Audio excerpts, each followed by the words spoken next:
awalam yasiru fil ardi fayanzuru kayfa kana aqibatu alladhina min qablihim basu tafiya ba a ƙasa su ga yaya ƙarshen waɗanda suka kasance kafin su. An yi mutane daban-daban ya ƙarshen su ya kasance. Wannan irin wannan ya gabata da yawan gaske cewa suna wuce kangayen garuruwan mutanen da aka halaka. kanu ashadda minhum quwwatan wa atharul arda wa amaruha akthara mimma amaruha wa ja'atuhum rusuluhum bil bayyinat. Su wa'ancan mutanen sun fi su karbi, kanu ashadda minhum quwwa, sun fi su karbi. Su wa'annan mutanen wannan lokacin da ake saukar da alƙur'ani Qurayshawa kenan a Makka, in suka wuce kufan gidajen mutanen da aka halaka za su ga cewa mutanen nan sun fi su karfi. Wa atharul arda, sun keta ƙasa, ma'ana sun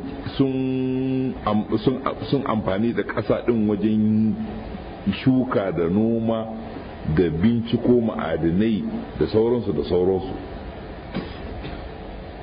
Sannan kuma sun raya ƙasa ɗin, amaruha sun raya ta, don ana dimanta, asalin ta'amiru dimantan abu ne, amma raya ƙasa ana ta'amirul ard shine raya ta, ma'ana sun raya ƙasa nan da gine-gine akthar min ma'amaruha, fiye da su wa'annan suka raya ta. waja'atuhum rusuluhum bil bayyinati, bazo manzannin su kuma sun zo musu da hujjoji. To su je su duba wani su gani, ba su ga cewa suna keta guraben gidajen mutane ba, wanda yanzu ba gidaje bane, kuma gari ne da amma yanzu ba gari bane, kango ne kuma yanzu. Amma ko da ganin abin da ya wanzu ya nuna zaman da aka yi da jin daɗin da aka yi ya fi nasu. Wani abu dangane da sha'anin gini shine yanzu zancen nan da muke har yanzu dan adam ya saki akan cewa mutanen da sun fi shi ya gini. Yanzu yana gini dogayen, yana gini da ake ce musu masu tokaran giragizai, matokara giragizai. To amma baka ji labarin Fir'auna ma ya gini ba, Hamana ma ya yi, duk sun yi hasumiyoyi dogaye, su ma sun yi kila ma ya fi su kai krifa, sun yi manya-manyan towers. Sannan kuma yanzu abin da ya wanzu na ginin su, wancan towers ina su an tarwatsa, an bankaɗo shi saboda ka babu gurbin shi. Amma yanzu akwai kangayen gine-gine wanda suka nuna gini irin na da, suna nan har yanzu. In kai sayar fil'ar za ka gani yanzu dalolin misira na nan, sauran kangayen gine-gine irin ga sunan suna nan hamshakai, wanda yake ko tobalin sama za ka ga tobali ya yi girman tebur na ƙasa, bai na ƙasa ba kai na dutse, kuma an ɗora wani akan wani, ba mu san yadda suka ɗauka suka ɗora. Kamar na afada na Persepolis din nan, wanda suke girman su za ka tsaya, tobali ya fi ka girma, ya fi ka bisa, kuma a tsawo yana da tsawon gaske. In kuka jeru kamar ku 15 ba za ku rufe tobali ɗaya ba, amma an yanko shi ne bai aka ɗora wani akan wani, ya suka yi ba mu sani. Yanzu yana nan kango ya zama kango, ya suka yi suka ɗaɗɗoro ɗan gine-ginen ba sani. To su wayannan mutanen sun raya ƙasa fiye da duk kuka raya, kuma wani raya kuka yi balantana ma maka a wannan lokaci. Na akwai 'yan gine-gine masu kyan gaske da aka yi da duwar roƙo da 'yan benin naki, amma da za a kawo makan lokacin annabi yanzu mu ganta yanzu, me za mu ce mata? Ku gaya ma, birni ko ƙauye? Za mu ce ƙauye ne. Yanzu muka gani ba a yanzu a dacen birni ne fa, ba nan ce muku ƙauye ne ba, a dacen birni ne, amma yanzu aka kwatanta da biranen yanzu a ce musu ƙauye. To haka kuma ma idan suka ga kan gayen nan za su ga cewa sun fi su ƙarfi. In suka wuce Mada'in Salih za su ga cewa mutanen Mada'in su, in suka je Misar za su ga cewa wanda suka zarayon Fir'aunoni ya wuce nasu, in suka je Yaman suka wuce Saba za su ga ainihin inda mutanen Saba suka zauna ya fi nasu, in suka je Hadramaut suka ga inda aka halaka Ad za su ga rayuwar Ad ya fi nasu. su har yanzu wayansu daga cikin guraben suna nan ba ma wasu ba duk cikinsu suna har yanzu inda aka halaka ada yana wanda suke hamshakan stadium ko yanzu da dan adam yake manya-manyan stadium baya iya irin wani wanda su kangayen su da na yanzu ana gani to su kenan kaga amma sun wuce sun karyata manzannin su kuma Allah ya halaka su an riga an gama to ko kuma yanzu mai menene za ku yi kenan fama kana Allah liyadrimuhum walakin kanu anfusuhum yadrimu to ko da kai ke ganin kangon su sun wuce kamar ba a yi su ba to ba Allah ne ya zalunce su bai dace Allah ya zalunce su don Allah ba ya zalunci amma su suka zalunci kawukansu ثم كان عاقبة الذين أساءوا السوء أن كذبوا بآيات الله وكانوا بها يستهزئون sannan ƙarshen waɗanda suka munana sai zama mummuna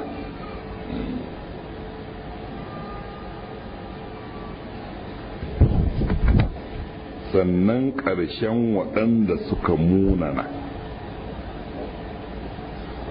sun makana a gibatun labina a sa'o sannan ƙarshen waɗanda suka munana sai ya zama mene mummuna su'a sai ƙarshen waɗanda suka munana aiki sai ya zama mummuna wannan magana akwai hikima sosai a yadda aka tsatsafa magana halatu sayya shi aka ce masu'a hali mummuna sai aka ta nisanta al'aswa abin da ya fi muni su muni al'aswa wanda ya fi muni to aswa din nan halatu sayya sai aka ce mata su'a aka matunta ta aka yi ta nisanta aka ce mata su'a sannan kuma su'a din nan ismu kana ne sai aka yi ta akhirin shi akan habar din shine aqiba shine habaru kana akwai kana summa kana aqibata baka an ce ba aqibatu aka ce ba aqibata shine mene shine habar sai aka kaddamar da habar akan ismu kana wato a takaice ma'ana kanatil su'a mahallin rafa'a ne saboda shine ismu kana kanatil su'a aqibatal musii'in shine sai aka faɗe shi a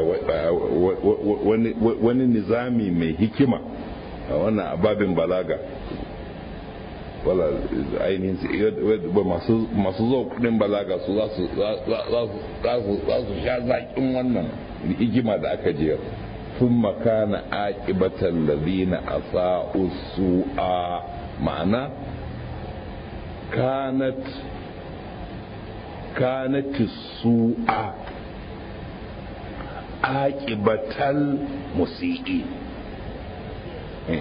wato su'a ismu kana ne aƙibata habaru kana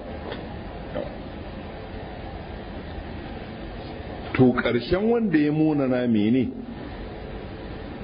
ke mai wanda ya munana me yake gani a ƙarshe ku ga mini mummuna wanda ya kyautata fa me yake gani kyakkyawa waje za'u sayyi'atun mithluha hal jaza'ul ihsani illa al ihsan haka abin yake to karshen mai munanawa mummuna to me ya zama karshen mummunan karshen su an kazzabu bi ayatin lahi wa kanu biha yastahzu kaga aqiban kenan wannan ita ce aqiba din su adin kenan sai suka karyata da ayoyin Allah suna izgili da ayoyin Allah din kaji aqiban mai mummunan aiki ka kiyaye zu sabo domin sabo yana tasiri kaga wannan an ce musu mummunan aikin su shi ya janyo da Allah ya aiko annabi sai suka karyata sai suka izgili da shi me yasa in Allah ya aiko annabi mutane suka yi izgili tambaya baka ji ansa anan ba su ne suke karyata annabawa mutanen kirki miyagu in kai mugu ne kana aikata mummunan laifi, kana danna haƙoƙin mutane, kana murɗiya, kana sata da biro ko da bindiga, sai ka ji wa'azi sai ka ce ka ji gaskiya, wannan dan tashi hankali wallahi in ba an gama da shi ba za a zauna lafiya. To abin tsiya shi yana haifar da irin wannan tsiyan ne, karshen ta sai zuciyarta bushe, ko ya ga gaskiya ba zai bi ba, ko ya ji tafsiri ana yi sai ce kai wannan gaskiya tafsirin nan in ba an ne ba wasu mutane za su lalace. To shi mugu ne, akiban mugu a yi masa mugunta, me muguntan da ake mishi shi ma sai ya ga ayan Allah ya kange, kuma sai izgire ayan Allah. Karanta tarihi da kyau, duba ka gani duk wanda suka yi gaba da annabi din nan miyagun mutane. Karanta tarihin su ka gani, duba ka gani, yana nan a rubuce, alhamdulillah an sajjala a mahallolinsa.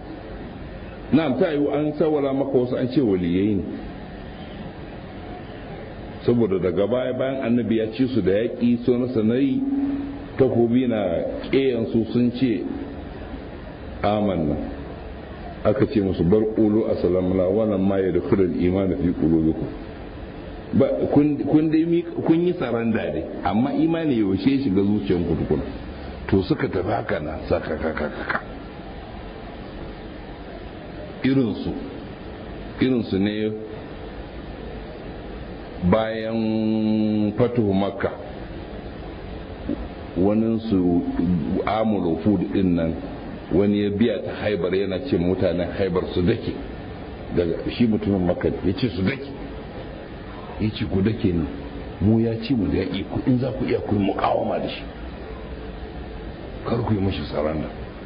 su mutanen ta'if suka ga kaki gaskiya mutumin nan yadda ya murƙushe maka kuma tafi mu ƙarfi, zai murƙushe mu ne. ballantana bayan annabi ya buɗe makka sai je haibar ya rutsa da su, sai da aka kwana 18 suka rasa nayi, ba su fito ba sun zaje tsoron su fito, shi kun bai yaƙe su ba. daga ba sai annabi ce a tafi kawai, a sai wuce madina ya ce dama ba ce mashi za a buɗe haibar, sai ba haibar nake so in ce muku ta'if, to sai ya koma madina abinsa.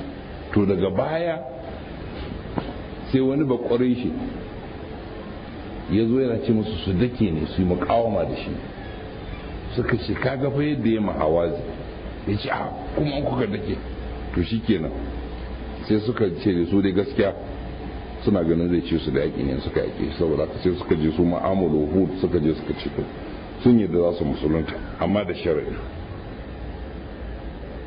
ba zakka ba haji, kuma gumakansu ba zai su rusa da hannunsu.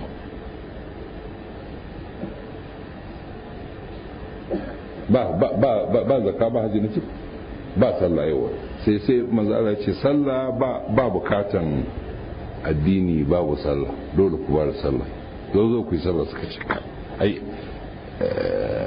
amma dai abin da ya walakanci ne, amma dai to za mu zakka kuma to shi kenan za mu zakka ma aka fara masa sai za su baya, amma kuma dai ba su yi sallah ba, aka ce ba bukatan addini da ba sallah. suka ce za mu yi duk da dai turma za hanyar walakanci ne amma za mu yi.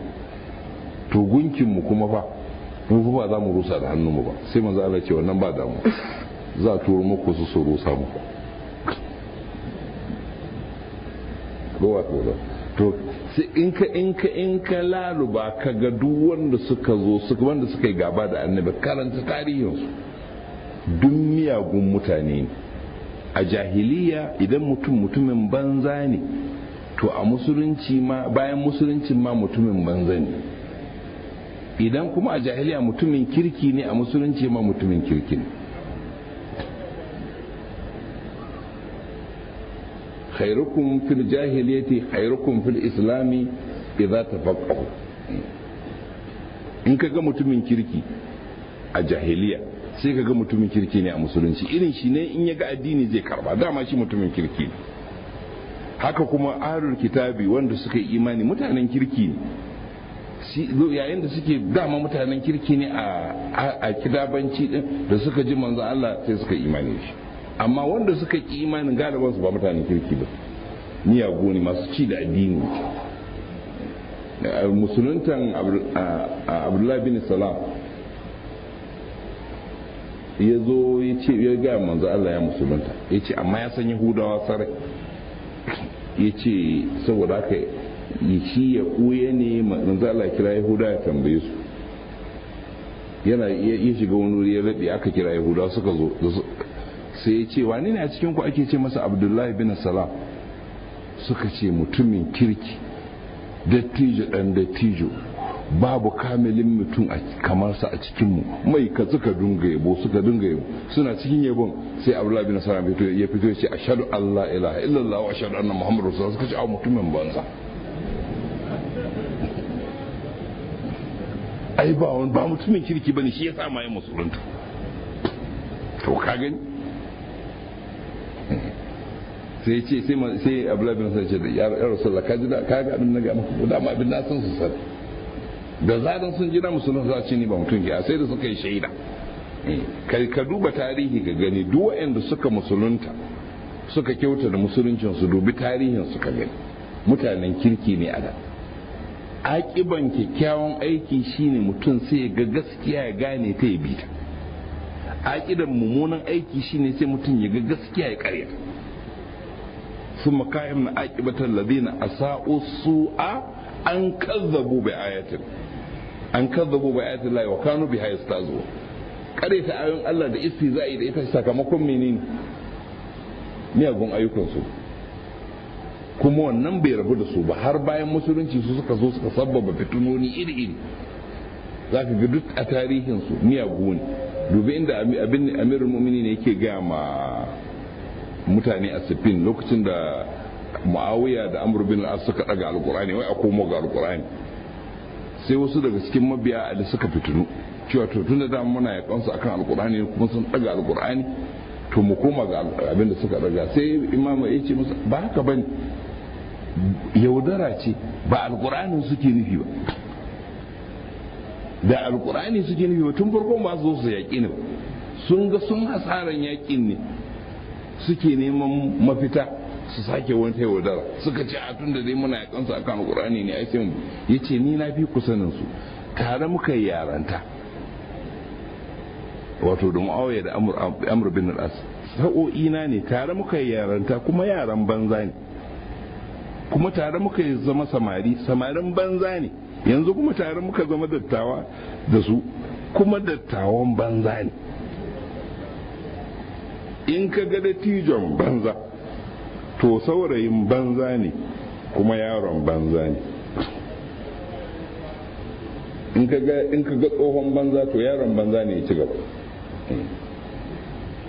da wuyan gaske a ce mugu yana miyagun ayyuka wai sai ga gaskiya yana da wuya, saboda aƙiba kuma da wannan yana nufi cewa abin al'umma musulmi mutum ya guji sabon Allah don sako yana kamo yana tasiri a ruhi kamar yadda jiki ke tasiri a jiki. yanzu in ka ɗauki guba ka sha zai tasiri a jikinka ko ba zai?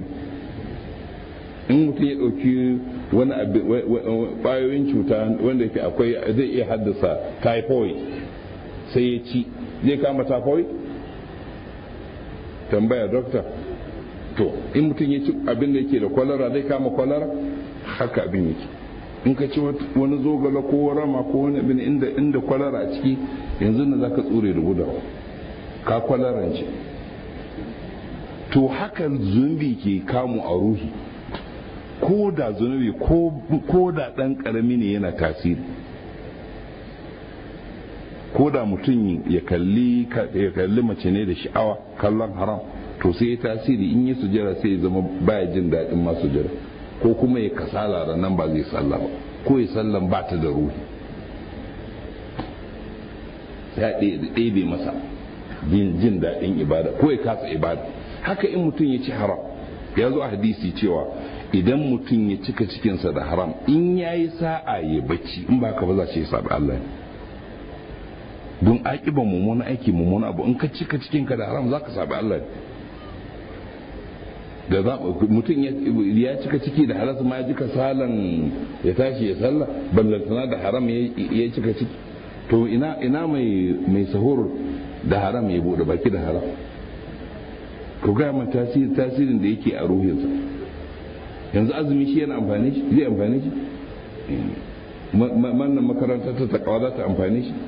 Ka guji aikata laifi ko da dan karami, domin lazim yana tasiri, lazim zai tasiri ko da ya koma da kai baya, kamar yadda ka san a jiki haka nan, inda za ka sha maganin typhoid ka warke, amma typhoid din ai zai galabatar da kai ko zai jiki, aka ji jiki.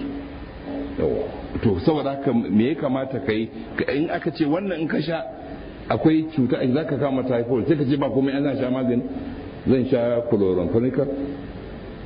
Na'am, in ka sha chloramphenicol za ka rabu da typhoid, masha Allah. To amma typhoid din ya kama ka ba zai tasiri a jikinka ba, zai kasalantar da kai. To haka laifi yake, laifi ko da za a yafe maka sai ya tasiri. Don haka bayan Allah ba su saban Allah, ka guji saban Allah don shine kamalanka, ko da laifin nan ko da karami ne, kar ka ce wannan dan karamin zunubi, tunda ka ga ma manya-manyan zunubai suna sa mutane su ga annabi su ki imani shi. Da Fir'auna ya ga Musa ya tabbatar annabi, kuma duk ayoyin da aka nuna zai yasin, amma miyagun ayyukan da ya dade yana yi, ya gangarar da zuciyar yace a tafau Musa sihiri yake. Me ya kama shi? Mummunan aikinsa. Saboda ka mummunan aiki na kamo kiyaye aikata zunubi ko da karami, domin ko kai karamin zunubi ko an yafe maka sai ya yi tasiri a ruhinka.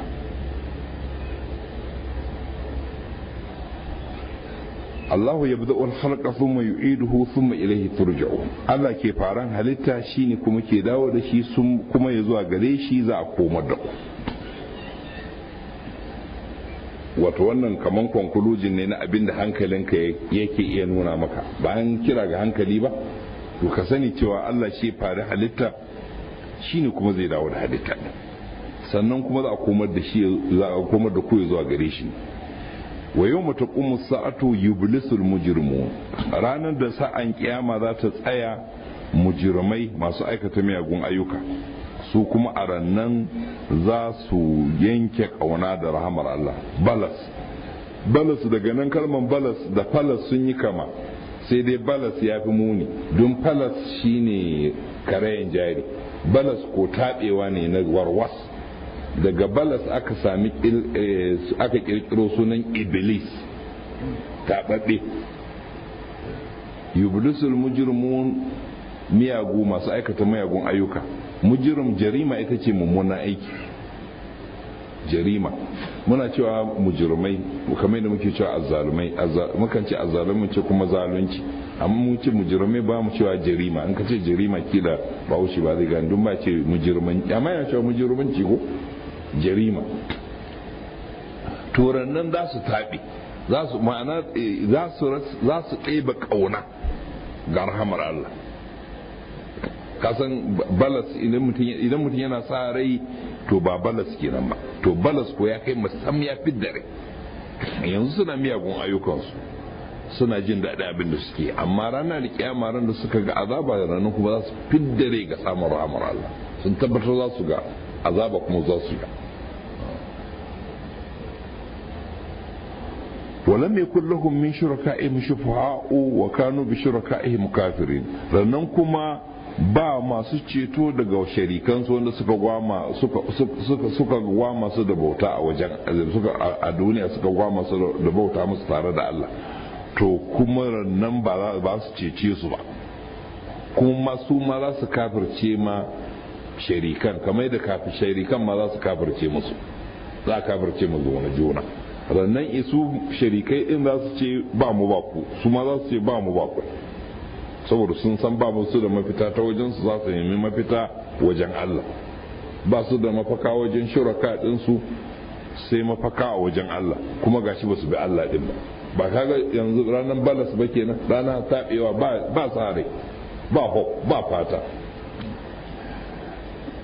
shuraka su da yana zuwa da ma'anan abin da ake bauta mu Allah ba shi saboda ana cewa ana gwama shi da Allah, amma yana zuwa da ma'anan kuma masu umarni ai bauta da bilhasil ma kamar yadda muka sha faɗi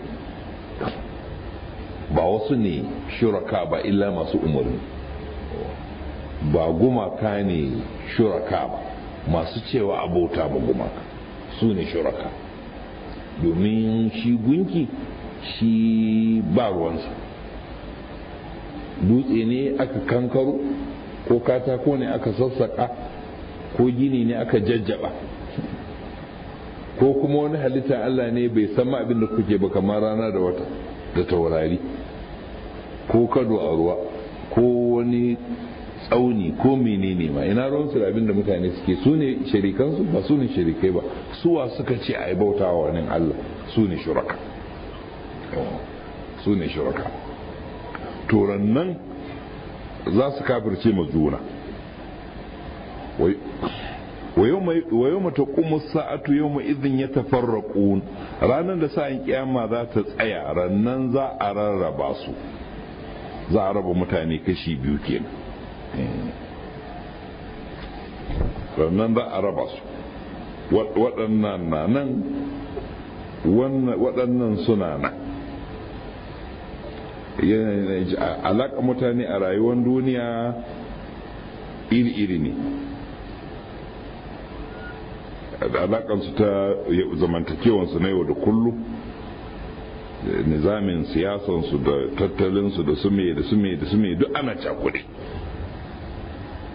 da masu munana aiki da masu kyautata aiki, da masu aikin 'yan wuta da masu aikin 'yan aljanna, a nan a yana ke a duniya a doron ƙasa duk tare ake a cakuɗe, kowa yana aiki ga inda zai koma. Wannan abin da mutane suka jahilta ke duk lokacin da kaga mutum yana aiki ga makomansa ne. Abin da kake yi shine kai gobe kiyama, abin da yanzu ka ganka a kai to shine kai gobe kiyama. Na'am, kana iya yin mummunan aiki ka gyaru ka canza har ka sami yafewa Allah kan mummunan da ka aikata baya, amma in ba ka bane in ka cika abin da ka cika a kai to a kan shi za ka tashi, tunda ba a san ranar cikawa ba. To kar ka ce kafin ka cika za ka gyaru tun yanzu, tunda in cikawan ta same ka a kana lalatacce to a lalataccen za ka taso.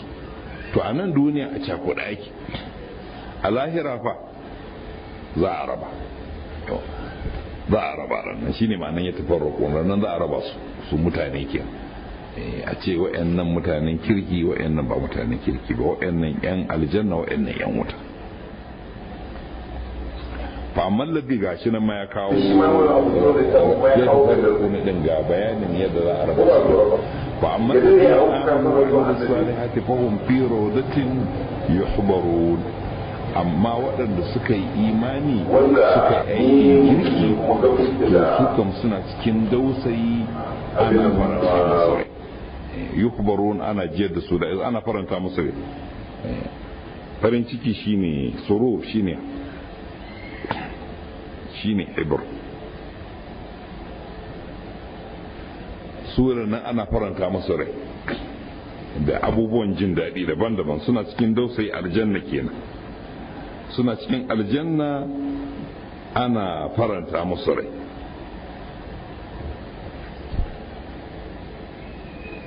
Kaga kashi na farko kenan, faranta musu rai da duk nau'o'in abubuwan da ke faranta rai a aljanna, duk abin da ke faranta rai,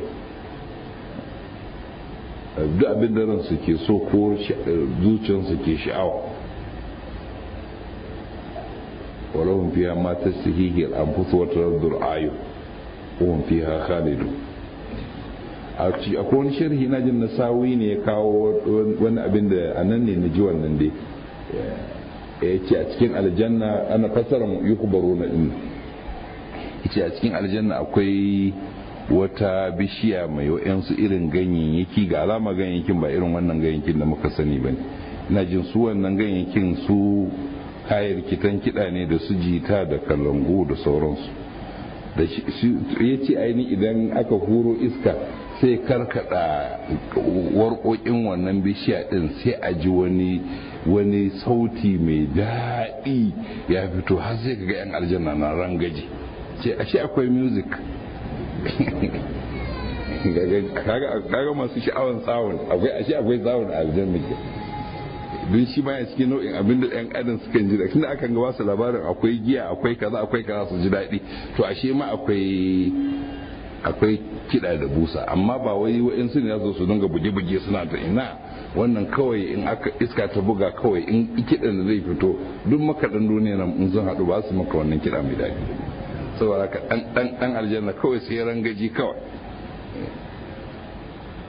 gasu akwai in sun kai adoli na kaɗe-kaɗe da ake amfani da iska ko wajen kaɗa su an hura iska yana bubbugawa ina jin su ne suna da irin wannan hurawan iska ke yin amfani sai bubbuga su iri daban-daban ya fito da sauti to kila suna kwaikwayon wannan shi wannan na aljanna shi ba sauti ake iska za a hura sai ya fito da sauti amma shi zai fito da sautin bisa nizami ne zun akwai wa'ansu alolin kiɗa irin wannan wasu kan ajiye a gidajensu su dan sagale shaka idan iska ta buga ta nan sai ya maka wani nau'in sauti in ta buga ta nan sai ya sauti wani iri daban saboda akwai abin da yake buga shi in iska ta kada shi kuma sai ya rika kara daban-daban sai su ajiye a gidansa yana musu dan kada kadiya to kaga wannan ya kama da shi irin wa'annan shi kila wa'annan bishiyoyin kiɗa ne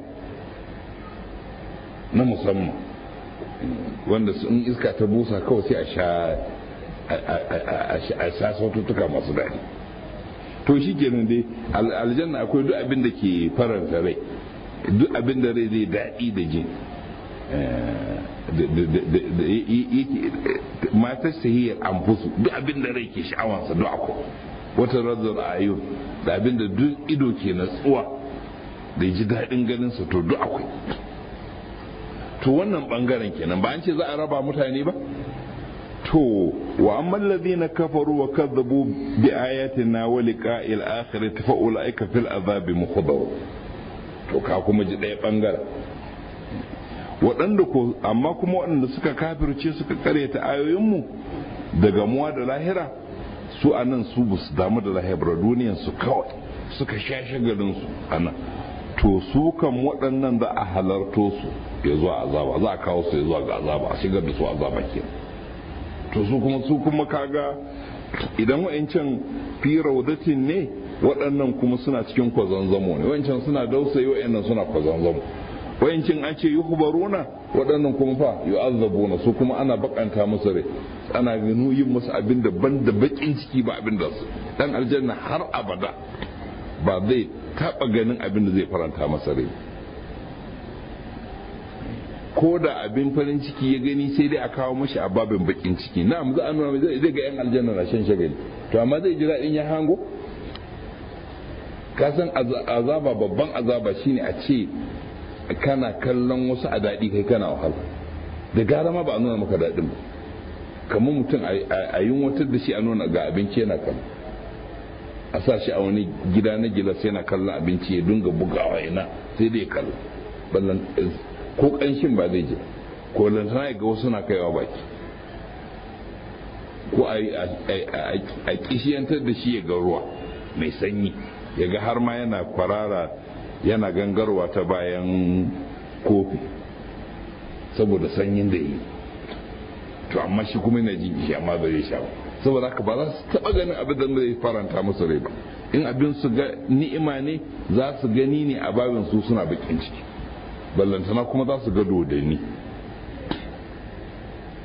za a yi musu nasu a madadin nasu hurul ini din za a yi musu yan mata munana wanda su azaban mazinata a duniya masu mazinata a duniya a lahira sai su ma sai a azabta su da nau'in abin da ya kama da shi mazina din sai a musu dodanni a musu mata dodanni idanunsu jajazo kaman garwashi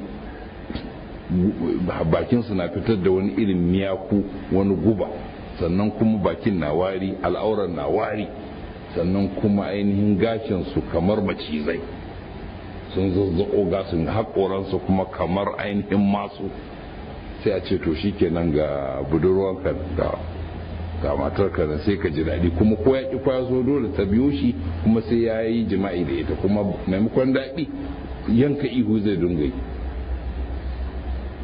saboda masifa zai ci a lokacin. To kaga to su kuma a gidan wata su kuma za a bakanta musu. To kaga rabuwan da aka yi kenan. wa yawma taqumu sa'atu yawma idhin yatafarraqun, za a raba su kashi nawa za aka fasu raba su kashi biyu, alladhina amanu wa amilus salihati bangare guda, alladhina kafaru wa amilus sayyiati, don kufur da ma abinda zai haifar kenan. sai aka ce alladhina kafaru bi ayatina wa liqa'il akhirati fa ulaka fil adhabi mukhdarun. kaga yadda aka rabu din kenan a nan duniya a cakuɗa kowa yana aiki domin inda zashi, a lahira a raba kowa ya ji inda zashi. fa subhanallahi hina tumsuna wa hina tusbihun. tasbihi shine tsarkake Allah ga dukkanin abin da bai dace da shi ba. duk wanda ya ce Allah kai ne Allah kamar yadda kake kamili babu tawaya tare da kai, yayi tasbihi, ma'anan subhanallah ke. saboda haka ayyuka da suke tsarkake Allah suke nuna darajan Allah da girmaman Allah ga bawa ana iya kiran su tasbihi. don haka ne ma a fassara aka ce wannan aya tana nufin lokutan sallah dinnan ne biyar, kamar yadda ya zo a ruwayan ibn Abbas a cikin tafsirin Dabrasi. ban dauko Dabrasi din ba, nakan zo da shi wani lokaci. ya nakalto daga ibn Abbas yana cewa ainihin wannan aya ta faɗi lokutan sallah ne. wa subhanallahi hina tumsuna wa hina tusbihun. tasbihi kamar da ce tasbihi ma'anansa yana da yalwa, shine ka ce Allah kai ne Allah kamili ba wata tawaya tare da kai. duk da ka ce da ka kore ma Allah tawaya ka yi tasbihi gare shi. in ka ce baya mutuwa baya gajiyawa baya kasawa baya cuta baya kaza baya to duk abin da bai dace da shi in ka kore masa ka yi tasbihi, ka ce shi ne shi kamar yadda yake kamili. to sai aka ce wannan to kaga sallah kamar haka tana zuwa da wannan unwanin tasbihi. na'am akwai subhanallah, akwai tasbihi a ruku'u da sujada, akwai kuma tasbihat a cikin abubuwan da ake niji, amma dai ita sallah ma gaba ɗaya muka jimlata ta muna iya ce mata tasbihi. saboda mene? kana yin ta ne da unwanin girmama Allah, saboda haka ana iya kiranta tasbihi. sai ce to tasbihi ga Allah hina tumsuna, yayin da kuka yammata. wannan ishara ne ya zuwa sallolin nan biyu, magriba da isha, wanda ake yin su da yamma. wa hina tusbihuna, da yayin da kuke wayewan gari, sallar subahi. to sai jumla mu'tarada ta shigo, domin ba a gama maganar sallolin ba, sai jumla mu'tarada ta shigo, wato wata jumla sai ta shigo, sai ta ce walahul hamdu fis samawati wal ard. wannan mu'taradan jumla kuma godiya ta tabbata ga Allah a sama da ƙasa, wato generally sama da ƙasa duk ana tahmidi ga Allah ta'ala. to sai aka ce wa ashiyan an dan fara shi da fa subhanallahi hina tumsuna, hina tusbihuna wa ashiyan kuma, da kuma yayin da kuka isha'antu, ishara ashiyan kai kuka yammatu, yamma. wani lokaci ne yamma? kafin magarba ne ake ce mai yamma. masa ya bambanta da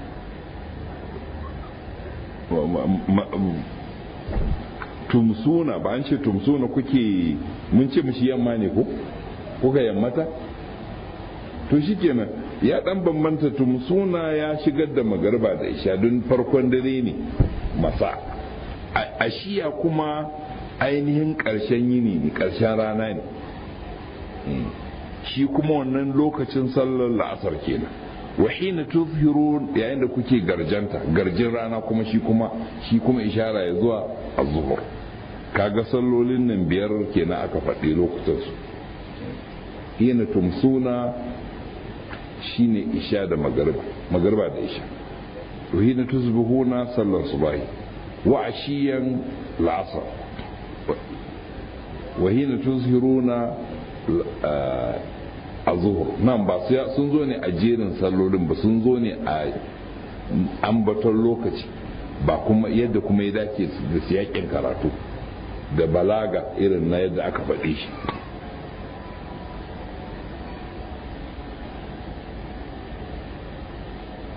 وله يخرج الحي من الميت ويخرج الميت من الحي ويحيي الارض بعد موتها وكذلك تخرجون. shine wannan da yake fitar da raye daga matacce, yake kuma fitar da matacce daga raye, kuma yake raya ƙasa bayan mutuwanta. to kamar yadda yake raya ƙasa bayan mutuwanta, hakanan kuma za a fitar da ku wato daga matattu. fitar da rayayye daga matacce da matacce daga rayayye yana nuna cewa wannan wani abu ne wanda yake Allah kadai yake iyawa. an ce ainihin scientists sun taɓa yunkurin su yi wa'yansu abubuwa su ko za su iya samun shiri, sun harhaɗa wayansu abuwa suka samu yansu yan gishirori da wayansu yan kemikal da aka harhaɗa aka dunga ko da ya motsa, amma dai da ƙarshe sun tabbatar da cewa samar da rai ba zai yi wa. nan ɗan adam yanzu yana robot ya sassaka mashi abubuwa, yana ya mashi ƙwaƙwalwan kwamfuta ya sa mashi wayansu abubuwa wanda har ma ana yin masu shara a daki da masu gogoge abubuwa, har ma idan mutum ya sai guda ɗaya zo sai haɗa shi da lantarki ko ya sa mishi bat, to sai ya shafa ɗakinsa ya gano kowane abu ya saka a kwakwalwansa ya taskace. saboda haka da ya zo zai gano menene wannan, sai in ya gano talabishin ne sai ya ɗauko hankicin da ya fi dacewa da shi sai ya gogoge. in ya je wajen fanka ya gane ita ce sai ya ɗauko wannan sai ya gogoge. idan an sa mashi a kwakwalwansa yana aiki, da amma ba yi da rai. ana abubuwa irin wa'annan ɗaya da yana ta ƙirƙiro abubuwa masu ban alajibi amma ban da rai. to kuma Allah ta'ala ya ƙarƙara magana na ƙarshe ya ce ainihin inda mutane da aljannu duk za su haɗu gaba ɗayansu su taimaki juna a kan su yi ƙuda ba su iya ba. to wannan kule ne ga masana yanzu, ko da za a haɗa kasan Japan ta yi fice wajen sha'anin kayan lantarki, to inda kuma suka iya binciken rai shi ma duk da a haradu ne ƙasashen nan da suka ci gaba a tara ba mutane adiye ba, a tara profesoci wanda aka san su da kirkire-kirkire duk a hada su gaba daya a wani mahalli, a samar musu da duk kayan aikin da suke bukata, a ce me za a yi, a ce kuda. to duk wannan taron sai dai a hada waje, ba za a yi yin kudan ba. to kaga fitar da raye daga matacce, wato ya zama babu abu bai da rai a maida shi yana da rai, a kuma maida mai rai matacce.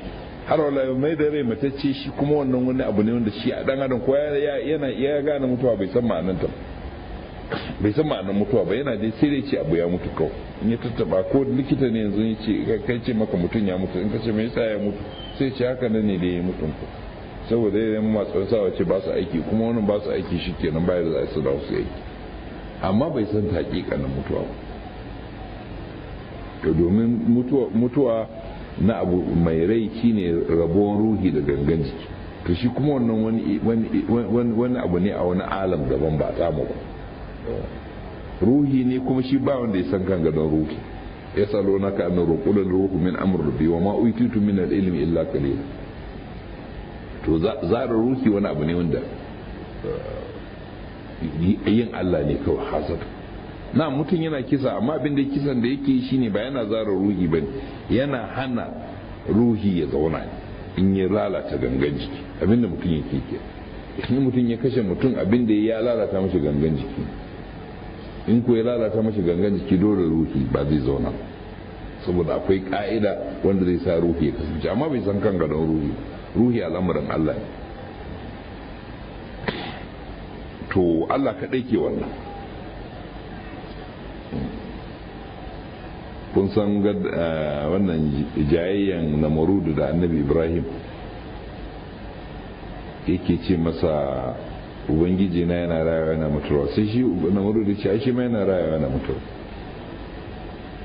sai ce a kawo mutum biyu da aka yanke masu hukuncin kisa a kurkuku, sai aka zo da su sun cancanci hukuncin kisa a shari'an namarudu, sai ce ma ɗaya tafi ya yafe mishi, sai ce a yanka ɗaya, sai ce to kaga wancan na raya shi wannan kuma na kashe shi kaga shi ma wai na raya yana mutuwa. to sai Ibrahim a zahirin Qur'ani sai ce to Allah yana fito da rana daga gabas, fito da ita daga yamma, sai ya rudi ya sa abin da zai ci. amma a wani ruwaya Ibrahim ya tada wannan da Namrud ya kashe, bayan da ya kashe shi sai ce to ai na ce maka ubangiji yana kashewa yana rayawa, yanzu kai in kai ka kashe to raya shi dawo da shi da ya ce ai ba zai wuce ta shi baka iya. shi Ibrahim sai ce to tashi da izinin Allah sai ya kasu, sai to kaga ubangiji na yi wannan. to ka gani, to dawo da rai wani abu ne daga Allah, Allah kawai ke iya wannan. matacce ya zama yana da rai, abinda babu da shi da rai a sa masa rai, kamar yadda Allah ta'ala ya yi dangane da al'amarin itaciyar Musa, abinan sandar Musa, kai sandar Musa sandarariya ce, ma'ana matatta busasshiya, kuma za a yi ganin ta gata ita ce busasshiya, sai ta dawo macijiya mai rai sosai, kuma sai sake rike ta sai ta sake koma sandarariya matattar sanda. don haka masu sihiri sai suka gane cewa nasa ba sihiri ba, domin shi hakikanin rai ne suka gani, wanda su ba su yi, su suna rufa ido ne, igiyoyinsu ne da sandunansu suke wurgawa sai mutane su ga macizai ne, alhali ba macizai ba. in kana da wankin ido za ka gansu a sandunansu da igiyoyinsu, amma su jama'an da ba su da aka yi musu rufa ido sai su ga macizai. to kaga sun maida su macizai kenan, kaga ba sun dai ma mutane rufa ido. amma ta Musa macijiyar take zama hakikanin macijiya mai rai, kuma ta dawo ta kuma hakikanin sanda sandarariya. to sun yi sa so saharatu fir'aun sai suka ce lalle wannan ba sihiri bane, wannan daga Allah ne, man da Allah ba wanda zai wani, sai suka imani. to kuma hakanan kuma fito da ku wayu fil arda ba'da mauta, yana raya kasa bayan mutuwarta. to haka nan za a fito da ku, ba ku ganin matacciyar kasa sai a yi ruwan sama sai ta dawo da rai ta fito da tsiro. to haka nan na shi ma mutum ana shuka shi, ba ku ganin ana shuka kullum, kaga ana shuka a wayansu gonaki, wayansu gonakin ma da ake shuka din sunan su gonaki, kamar jannatul baqi. jannatul baqi ake ce masa janna, wato gona. akwai jannatul zahara a Tehran, jannatul zahara shine bahish da zahara, bahish da janna duk daya, bahish da harshen farsi. wato kaga su sosai an kira ta gona, wato wa'insu makabartu din ba makabartu ake ce musu ba, gonaki ake ce musu. na'am, ta yi ana ce musu gonaki ne saboda akwai itatuwa ko, amma baki yanzu ma ba itace ko, baki na Madina akwai itatuwa ba itatuwa. to amma da yana ce mata jannatul baki, gonar baki. to gaskiyar magana ita ce makabartu nan da kuke bibbiz da mutanen ku, to gona ce da kuke shuka, ana shuka su ne kamar yadda kaga ake shuka doya in an yi ruwa ya fito. ba ku ganin yadda kaga doya ita ma ana sata a kabari ne, ba ku ganin aka kabarin a gyara a rufe, to kabarin doya kenan. idan aka yi ruwan sama sai doyan ta zo da rai, to ta yi ka ce to me yasa mutanen da aka shuka a kaburbura ba su fito, sai mu ce maka akwai ruwan da shi kuma mutane yake tayarwa. Wannan ruwan da ake yi yana tada tsiro ne, amma akwai ruwan da ke tada matattu, ma'ul haya, shi kuma za a yi shi sau ɗaya ne, kamar yadda zo ruwa za a kwana 40 ana yin sa. In aka yi shi zai baje komi, za a yi shi ne har sai gaba ɗaya bayan an runtumo da sama an keci an baje komi, sai a kwana 40 a jere ana ruwa, sai komi ya narke ya zama kamar taɓo, sannan a aiko da iska ya busar. To a lokacin da ruwan nan ya cika komi, to duk jikin mutum zai dawo, amma ba duk jiki inda yake zai haɗu, domin mutum yana da iri, an ce irin yana nan ɗan ƙit ne, kila in ka gan shi ba za ka gane shi ba, kila ma ya faɗa a loman ka kaci, amma mutum ne, za ka je ka fitar da shi ba damuwa. Ranar ruwan da zai raya shi yana nan, an ce wani ɗan ƙege ne, ɗan ƙit, duk yadda aka yi bayan narkewa shi wannan ƙegen. Kamar yadda ba kana ganin busasshen ƙasa ban an yi ruwa sai ka ga tsiro ya fito, ba ka iya gane tsiron. In ka ɗebo ƙasa ka duba busasshiya, za ka gaya mana ina irin waɗannan ciyayi, za ka ce ba za ka gani ba, kai ko ƙasa ka gani. To haka nan kuma akwai irin mutum shi ma yana nan, ko ya narke akwai irinsa. Idan aka yi ruwan rayuwa, wannan ruwan sai dojikunan mutane duk su dawo kammalallun jiki, to sannan sai a aiko da iska kuma ta busar, sai komai ya zama bai ɗaya, ba tudu ba kwai. To sannan sai a yi hurin ƙaho, sai rayuka su zo duk inda rai yake, a duk da jiki yake, sai rai ya bi shi, sai mutum ya fito, sai ji kaman kawai an buɗe ƙasa ga kawai gashi yanzu da sai kaman ya farka bacci. To wannan ruwan da ke raya gawawaki ke, to ka gani, saboda in ka ce mana aya za a ka ce ba ka ganin ruwa na raya ba ta ciyan ƙasa, to ba ya sanar da kai wannan ba ishara ne ga cewa akwai wani ruwan da kuma shi kuma mutum zai raya, ba zai raya kuma itatuwan. An ce wani balaraban ƙauye ya zo wajen manzo Allah sallallahu alaihi wasallam, ya ce masa kaifa yuhyillahu al-mauta, sai manzo Allah ya ce masa amma marata bi wadi qaumika mumhalla ko mamhalan ai jadban mukfira, ya ce masa ashe baka taba wuce wadin mutanenka ba busasshiya, shine jadban fari busasshe. Alal arabi bala balaron ɗauce haka ne, nakan wuce in ga wadi busasshe. Kala sallallahu alaihi wasallam kazalika yuhillahu al-mauta, to haka Allah ke raya mutunci. Wato ba kan ga busasshen wadi ba, ga falali ka ganci busasshe alƙabai ce, kuma kan ga hanyar ruwa sai kuma sai ka ga tsiro ya tsoro sai a iko ba ga yanzu, to haka Allah ke raya mutunci. Ma'ana akwai ruwan da za a yi shi kuma mai zai raya, ko gaya mini mutane. To wannan kuma ana ba masu misali da abin da yake hissi, suna shaidan shi yau da kullum suna gani. Wani lokacin da taɓa wata magana nake cewa mutane suna shakkan tashi bayan mutuwa. Ai mun sha ganin mutane, mun sha ganin masu rai ana bibis ne su, kuma mun sha ganin suna tasowa da ransu.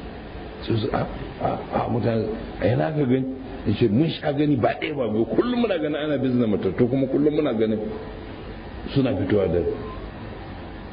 Sai mutane na kallo na ba ku yin shuka, ba ku taɓa ganin an ji an yi shuka ko ga ya fito da rai. To shi ne saboda haka ana matacce su fito da rai. To menene abin mamaki in Allah ta'ala ya fito da matacce da ya mutu, inda mutum da yana fitar da ya saba fitar da rayayyu daga matattu. To shine cewa kadhalika tukhrajun. To insha Allah lokaci ya harare mu, duk da ba gaba bane, amma dai za mu tsaya hakan insha Allah. Wa sallallahu ala Muhammadin wa alihi at-tahirin.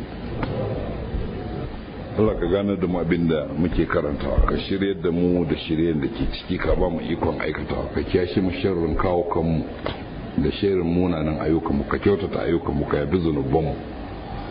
ربنا اتنا في الدنيا حسنه وفي الاخره حسنه وقنا عذاب النار. ربنا لا تزغ قلوبنا بعد إذ هديتنا وهب لنا من لدنك رحمه انك انت الوهاب. اللهم طبنا وارحمنا وثبت اقدامنا وثبت عبادتنا واصلح ذات بيننا والف بين قلوبنا واهدنا سبل السلام ونجنا من الظلمات الى النور وجدنا الفواحش ما ظهر منها وما بطن وبارك لنا في اسماعنا وابصارنا وقلوبنا وازواجنا وذرياتنا انك انت التواب الرحيم. سبحان ربك رب العزه عما يصفون وسلام على المرسلين